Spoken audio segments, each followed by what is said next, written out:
Hola, el día de hoy les tengo un video muy sencillito sobre cómo sacar componentes de vectores.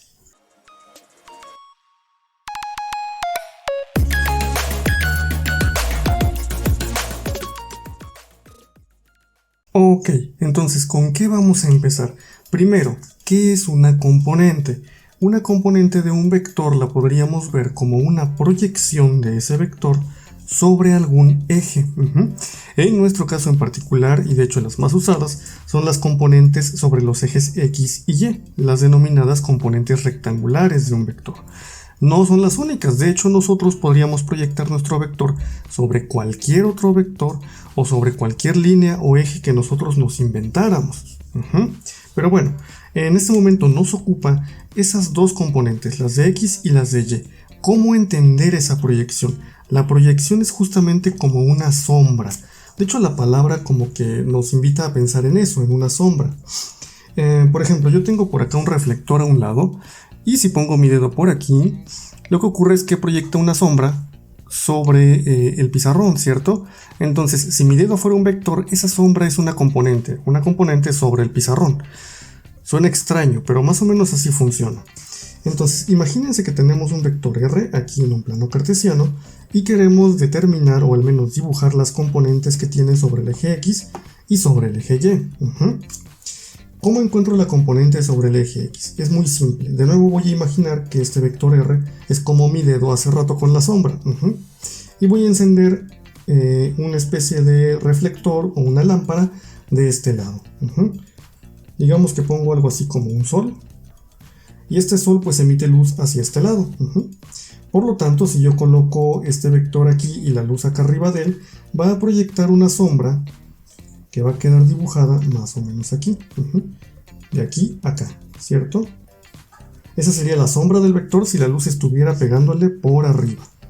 Fíjense cómo, aquí tal vez no se nota mucho porque el plumón me está fallando, pero fíjense cómo esta línea punteada que dibujé que me indica dónde va a terminar la sombra de mi vector es perfectamente perpendicular al eje X. Es decir, hay un ángulo de 90 grados entre esta línea y mi eje X. A esta, que es la componente en X, le voy a llamar Rx. Y ya está. Para el caso de la componente en Y, vamos a quitar nuestra iluminación de este lado y la vamos a poner de este lado. Entonces aquí está nuestro sol. De nuevo, nuestro vector ahora va a proyectar una sombra, pero sobre este eje, que sería como la pared. Y de la misma manera, con una línea punteada que es perpendicular al eje Y, que nos va a indicar dónde termina nuestra sombra. Esta sombra de acá la vamos a denominar RY, o la componente en Y del vector R. Bien, listo, eso es una componente. ¿Cómo las vamos a calcular nosotros? Vamos a ayudarnos un poco de nuestros conocimientos de trigonometría. Bien, no es tan complicado. Voy a borrar de nuevo el solecito, porque yo ya sé dónde están mis componentes. Siempre va a ser de esa manera. Las de X es como poner una iluminación arriba o por la parte de abajo si es que mi vector estuviera en el tercero o en el cuarto cuadrante. Y las de Y es como poner una luz a la derecha o a la izquierda para proyectar una sombra sobre el eje Y. Recuerden que siempre debe de ser perpendicular el eje con respecto a la línea punteada que yo trazo. Si yo utilizo mis componentes RY, RX y el vector tal cual R, formaría yo un rectángulo. Esa es la idea. No se vale que, por ejemplo, yo trace mi línea punteada de esta forma y marque aquí mi componente. Eso estaría mal, porque esta línea ya no es perpendicular al eje X. Es una regla muy simple. No hay que pensarle mucho para hacerlo de esa manera. Bien. Entonces, de nuevo, ¿cómo voy a determinar el tamaño de estos componentes? Recuerden que el vector, pues, es una línea, ¿no? Es una flecha y tiene una longitud que es su magnitud. Por lo tanto, estas componentes también tienen una longitud que es una magnitud. Bien. Vamos a ayudarnos de la dirección del vector. En este caso de mi vector que está en el primer cuadrante, su dirección está marcada por ese ángulo, que voy a llamar alfa. Solo por ponerle un nombre. Bien. Entonces, también nos podemos dar cuenta que el vector R resulta ser la hipotenusa de un triángulo rectángulo que está formándose justo aquí. ¿Ven? Hipotenusa cateto adyacente a este ángulo y cateto opuesto a este ángulo de acá. ¿Cómo voy a determinar este cateto de acá abajo, que es el cateto adyacente al ángulo alfa? Muy sencillo. Hay una función trigonométrica que se llama coseno, que se calcula de la siguiente manera. Coseno del ángulo alfa es igual al cateto adyacente, le voy a llamar CA con mayúsculas, sobre hipotenusa, que también voy a poner con mayúsculas. Fíjense, yo siempre voy a saber la magnitud de mi vector al que le quiero sacar las componentes. Eso sería la hipotenusa. Y la componente en X viene siendo el cateto adyacente. Entonces esta fórmula la podemos transformar en coseno de alfa igual a Rx sobre R. No le estoy poniendo la flecha porque solo estoy hablando del tamaño del vector. Nada más. Si yo quisiera saber Rx, pues simplemente despejo y pasaría la R minúscula, que es la magnitud de mi vector, multiplicando al coseno. Es decir, Rx es igual a R coseno de alfa. Así de sencillo vamos a determinar la componente en X de un vector, multiplicando la magnitud del vector por el coseno del ángulo que está definiendo su dirección.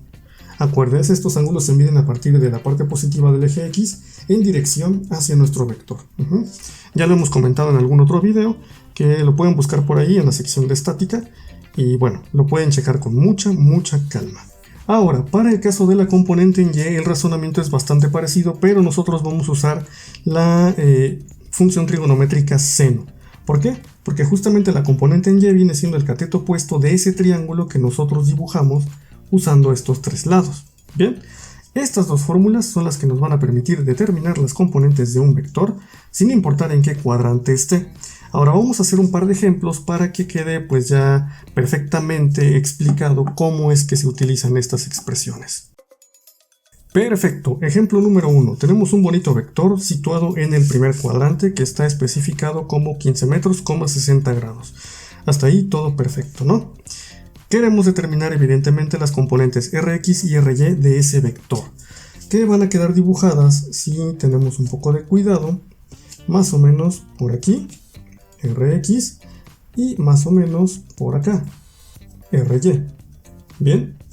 Ok, entonces vamos a utilizar las expresiones que acabamos de aprender para calcular esas componentes. Excelente, entonces, ¿qué es lo que nos quedó? Para Rx sería la magnitud, que son 15 metros por el coseno de 60, y bueno, eso nos da 7.5 metros, y para Ry son 15 metros seno de 60, que nos da 12.99 metros. Así de fácil sacamos componentes. Un comentario. Las componentes están íntimamente ligadas con el cuadrante donde ocurren las cosas, donde se encuentra el vector que las está generando. En este caso, estamos en el primer cuadrante. Si lo recuerdan, en el primer cuadrante X tiene que ser positivo y Y también tiene que ser positivo. Eso debe de coincidir con nuestras componentes. Si hay una coincidencia, entonces hemos hecho bien el trabajo. Si no, habrá que ajustar los signos. Pero para eso estará el segundo ejemplo. Bien, aquí tenemos el segundo ejemplo, que es otro vector de 15 metros, pero fíjense que está ubicado en el cuarto cuadrante. Y solamente se nos ha indicado que el ángulo que hay entre la parte negativa del eje Y y el vector es de 40 grados. Primero, sí podríamos utilizar el ángulo de 40 grados, pero habría que estar checando signos, habría que estar tal vez invirtiendo alguna función. Muchas complicaciones, créanme, no lo quieren. Bueno, hay gente que sí lo usa y se acostumbra, pero al menos yo no. Ok, ¿qué vamos a hacer? Primero, vamos a indicar bien el ángulo. Hay que medirlo de aquí, desde la parte positiva del eje X, hasta llegar al vector. Lo bueno, aquí son 90, aquí son 180, aquí son 270, solamente tenemos que avanzar otros 40 grados, y si no se me ha olvidado cómo sumar, eso nos debería de dar 310 grados. Corríjanme si estoy mal. Ahora sí, ya podemos calcular con tranquilidad nuestras componentes y vamos a checar lo de los signos que platicaba en el ejemplo anterior. Listo, fíjense lo que ha ocurrido. Las cifras, bueno, la cantidad es un tanto irrelevante. La componente de X me ha quedado 9.64 metros. Perfecto, ¿por qué? Porque en el cuarto cuadrante los valores de X son positivos, entonces coincide, me dio un valor positivo. ¿Qué pasa en la parte de Y?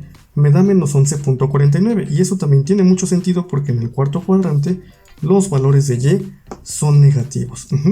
Esa coincidencia siempre debe de existir. Ahora, para que no se me estresen tanto, siempre que marquemos los ángulos como los he marcado acá, que acuérdense que lo mido desde aquí hasta donde encuentro el vector, los signos van a salir bien. No hay manera de que fallen, a menos que tengan su calculadora en radianes. Entonces sí, todo va a fracasar.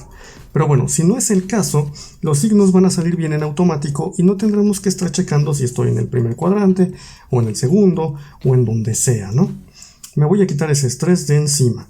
Ok, ese sería mi último ejemplo. Creo que se entiende perfecto qué pasaría en otros cuadrantes. Hablo del segundo y del tercero.